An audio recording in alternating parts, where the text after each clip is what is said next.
Hey, everybody. Welcome back to another special and different episode about my book, Ownership, subtitle, How Getting Selfish Got Me Unstuck. And I'm joined again by Dave Will and Richie Burke. Dave, Richie, thanks so much for joining me to talk about the book and your experiences today.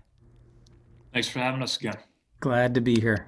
All right. So this episode, we're going to talk about chapter 20 in the book, which comes from part 3, which is called Break, and chapter 20 is called A Truth Punch.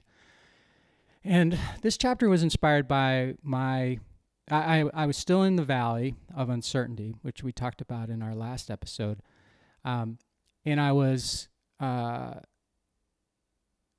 guess I was really feeling entitled and feeling like the world and the company owed me something different. And I was on the phone with my partner, Larry, one Saturday morning, and I was kind of complaining. I was definitely complaining. And we had a really strong relationship, Larry and I, for more than 20 years. So it's one of those partner relationships where you're like, oh my God, this is too good to be true. But we did have our challenges from time to time. And one of the challenges that I had with Larry is I was always trying to compare myself to him. He was 15 years older or so than I, much more accomplished than I was in life. And we had become partners almost accidentally because a friend of mine who was Larry's friend, I had approached for some money. And ultimately, he didn't want to do the whole deal. So he brought Larry in, his friend, to be a partner. So I kind of met Larry and we became partners really, really quickly. But despite that, it turned out fantastic as a partnership. But from time to time, I was comparing myself to him, and we got into like a little competition from time to time, and we were a lot alike. A lot of skill sets were similar. Again, he was much more accomplished than I, but skill sets were similar. Approach to work was similar. Grinding was similar. And sometimes we pissed each other off. And this morning I was in the valley and I was just thinking I was pissed off and I was complaining, and he basically told me I was a bitch. And I was like, what?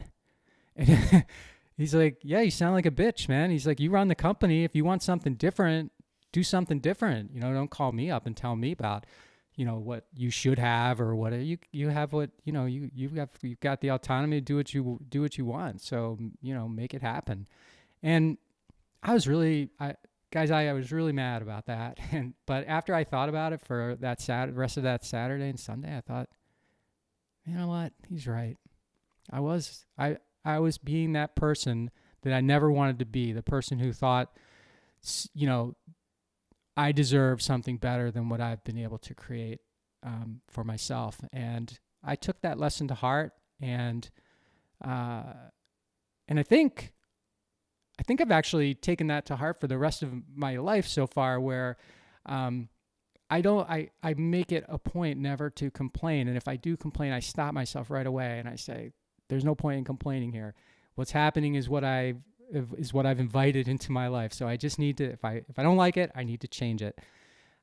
So it was one of those conversations, and I'm sure you guys have had conversations like this, and the listeners have had conversations like this, where you're like, I do not like what that person just said to me, and that person is wrong. And then after thinking about it for a while, you say, they were doing me a favor by telling me that. So anyway, that's the inspiration for the chapter. Dave, what do you have to ask me about it? Well, you and I have something in common, and that is we're lovers. Richie here, he's a fighter, man. But you and me, brother, we're lovers, man. And part of being a lover is you want to be liked, and you want to get along with everybody. So some of my greatest strifes in my life, for better or for worse, people can judge me for this, I guess, if they want, but some of the greatest strifes come from relationships where there's some butting heads, and so I can think of a handful of people in my life that I feel very competitive with, and I don't know why. and although I don't necessarily feel competitive with my partner at Prop Fuel, we have a similar relationship that you had with Larry. And the relationship is one where we're different personalities, right? Like my partner is super smart and analytical, and he says very few words, and I'm quite the opposite in all those ways. And so sometimes we don't communicate well together. And so I read this chapter. I thought, man, that sounds a lot like Cam and me. Cam and I have had this conversation many times. I think we are great partners. I would not want anyone else. In fact, it's the yin and the yang that makes us work so well together. To be honest, my wife and I, we're yin and yang too. It's like we couldn't be more opposite. And then sometimes you kind of be like, you kind of like, I just wish I had someone like me to hang out with. But most of the time, it's the yin and the yang that create the strength, the bond between a couple. And I can't really explain that. So that was one observation. The hearing things you don't want to hear first of all, kudos to you for not wanting to fight it. Or let me ask you this. Did you want to fight it at all? Or was it like a light bulb for you where when Larry said, you stop bitching and moaning, Right. make the change. Did you want to fight that? Do you really, well, I'm trying, I can't make the change because of this or that? Or was it just like a light bulb where all of a sudden you're like, oh, yeah, no shit. Yeah, I wish I could say I was enlightened enough for it to be a light bulb. Yeah, rarely is that the case. I fought with it for the weekend. I kept going back and forth, back and forth, back and forth. Well, that for me, that was the key takeaway. And I think the back and the forth and the fighting, when you hear feedback like that, it stews on you, especially when you're a lover like us, man. Richie, he can take it. He takes feedback like that. You can see it physically bounce off of his iron-like chest. Yeah.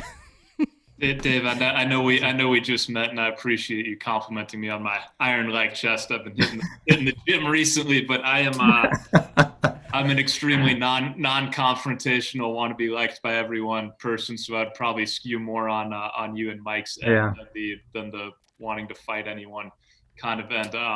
And luckily, I hired an operations person a few years ago, which is the yin to my yang, and we bumped heads a little bit at the beginning because I think it's hard for that visionary and integrator roles to mesh. But no, she definitely, not that she fights anyone, but she definitely complements my skill set in that manner. Other things. So, yeah, Mike, I liked how you talked about just moving beyond the past and creating a new model. I think so many people get so fixated on the past. Naturally, we're wired to focus on the past and also focus on negative things. And a lot of our thoughts just as human beings go towards that. And I wanted to, early on when I was reading this quote popped in my mind. Early on, I read a book called The Compound Effect by Darren Hardy, which is it's a good book. It's kind of like Atomic Habits. James Clear came out with it recently, which is how the tiny things on a daily basis just compound over time, and you can really change as a person for the better. And I believe this was his quote. He said something along the lines of like, nothing happens to you, everything happens because of you. And the first time I read that, I was just like, you're better off when you almost take responsibility for everything, good and bad. And, of course you're going to fuck up and make mistakes. And of course things aren't going to be fair. And when you're running a business, a lot of the times the amount of work you put in is going to be disproportionate to the return that you get. A lot of times for worse, sometimes for better if you have, some good breaks, but sometimes you're just grinding and your friends who may be working half the hours you do, who have a nice job, who are, bringing in a decent amount more money, like that stuff happens. So anyway, I think as an entrepreneur, you need to be willing to endure that kind of stuff, and just the ability to step back and take responsibility and know that, hey, yeah, this shit happened, but I'm in control. I can change. I can be a different person tomorrow, and especially 6 months or a year or 2 years from now, and it could be a completely different company at that point too. I think is valuable for anyone to hear, because you have to be changing that. You put something out there, the market usually punches you in the mouth a little bit, and you change and you adapt and you move forward.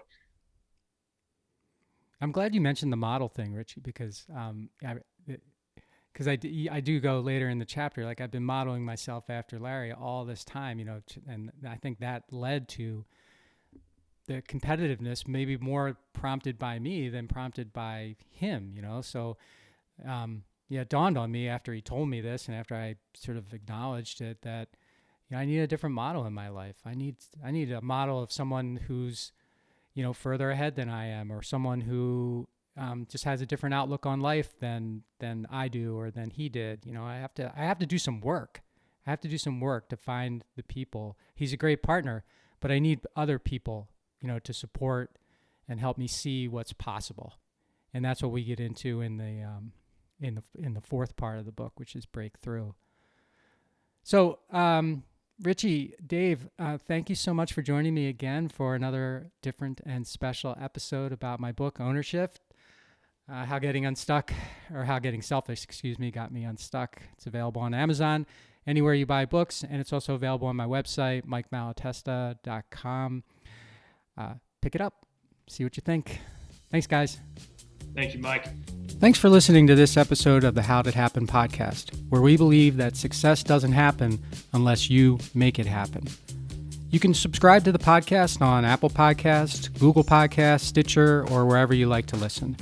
And while you're there, please rate it and leave a comment as well.